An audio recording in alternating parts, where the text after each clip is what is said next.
What is going on, guys? Welcome back to Sport Jumbo. Today we're looking at why Isiah Thomas absolutely hates Michael Jordan. The best thing about rivalries is that 30 years later, they're still not over. Here's the Hall of Famer Isiah Thomas. We wanted to give you a chance to respond. For Bill Cartwright, there are numerous memories that linger from defeating the Detroit Pistons in the 1991 Eastern Conference Finals. From the post-game locker room celebration to the sense of accomplishment in conquering the team that for years denied the Chicago Bulls in the playoffs. But what Cartwright doesn't dwell on is the moment the Pistons walked off the court in the final seconds of the game. Not only did we win, we swept your said Cartwright, who won 5 rings with the Bulls, 3 as a player and 2 as an assistant coach. Them walking off, I could care less. It's clear that 29 years later, other members of those Bulls teams don't feel the same way. Straight up, that's what they walked off like, said former Bulls forward Horace Grant in episode 4 of The Last Dance. For Michael Jordan, whom the 10-part documentary series revolves around, the contempt he carries from that moment is aimed directly at former Pistons guard Isiah Thomas. "There is no way," Jordan said. "You can convince me he was an asshole." Time has been able to heal many NBA feuds, most notably beefs pitting Shaquille O'Neal against Kobe Bryant and Magic Johnson versus Thomas. But while Thomas described his relationship with Jordan as being, quote, friendly 4 years ago, it was revealed on The Last Dance Sunday that Jordan would beg to differ. As competitive as Michael was, it doesn't surprise me that he still feels like that, said Dennis Hobson, who played 1 season with the Bulls during the 1990-1991 championship season and currently is a head coach at Lourdes University in Ohio.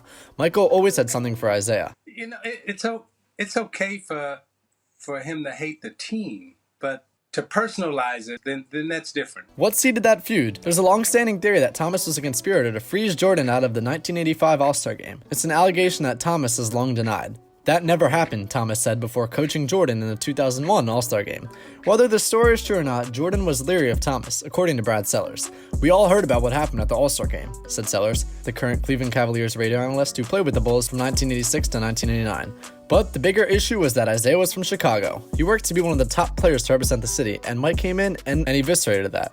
Sellers, who later played with Thomas in Detroit, said that didn't sit well with the Pistons guard. "There's jealousy in this game, and when you peel back the layers of the onion, a lot of it is territorial," Sellers said. "I can't imagine what that felt like for Zeke, to have an outsider come in and have the entire city behind him. There was no love left for him in Chicago, especially from family." While the rivalry between the two may have materialized immediately after Jordan joined the NBA in 1984, the friction between the Pistons and Bulls intensified in 1988 when the two teams were playoff opponents for the first time. That year, Jordan was the league MVP, Defensive Player of the Year, and All-Star MVP. But in the playoffs, he was roughed up by the Pistons. Jordan threw a punch at Bill Laimbeer after he was shoved by the Detroit center in the Game 3, in a Conference Series semifinals that Detroit won easily 4-1. "I learned later when I played in Detroit, they played the way against Michael because of fear," Sellers said. "They saw his talent, they saw what was coming, and the only way they could deal with him was through intimidation." The Pistons pretty much acknowledged that in the episodes that aired Sunday.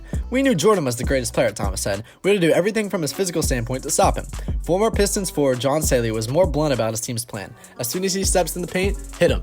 The Bulls, with Charles Oakley playing the role of Jordan's enforcer in the early stages of the rivalry, believed the best approach to beating the Pistons was to fight fire with fire, but it proved unsuccessful. "We couldn't play physically like they played," Cartwright said. "We had to play our game. The Pistons were a veteran team, smarter than us, more physical and better scorers," added Cartwright. "We knew we had the best player in the league, but then we started adding more talented bodies. I remember assistant coach Phil Jackson telling us after the second round loss in 1988 that for us to beat the Pistons, we needed to be in a position where we would bend and not break. Ultimately, that's what happened." Following a loss to Detroit in the conference finals in 1989, Jackson became the team's head coach for the 1989 and 1990 season. The Bulls would fall to the Pistons in the conference finals in 1990, but before long, they had mastered the triangle offense.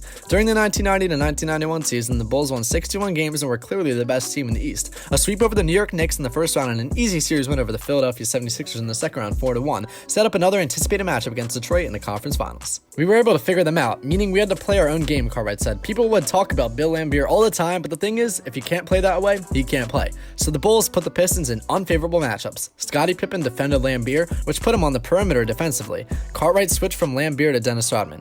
"So we make the change to our game to play basketball, not to get into anything physical," Cartwright said. "The bottom line, when we lost to them, they were the better team. After 2 years, we were better. It was the experience of going through what they had gone through. Guys had their roles down. We were just ready to win." The Bulls swept that series, which ended with the Pistons walking off the court directly in front of the Bulls bench. And the Pistons as they leave the court. I don't think they're cheering for the Bulls, but I think the greeting is for the Pistons as they are headed off. I'm an old school guy, and when you have family, there are certain things that are just kind of my business card said, so I'm curious on the way to see what some things are brought up. For Opson, the series is an opportunity to revisit his 1 year with the Bulls, the 1991 title that began the team's dominance. I wasn't there long, but it was a first-class operation and a great time to be in Chicago, Hobson said. It was amazing to play with Mike. He was mature before his time, and I don't know of anyone who had that mindset at that age. Sellers, who had the misfortune of leaving the Bulls before the breakthrough and joining the Pistons after the run had ended, is excited to see Jordan let his guard down. I was concerned there's been some sort of revisionist history, but it's been accurate, Seller said.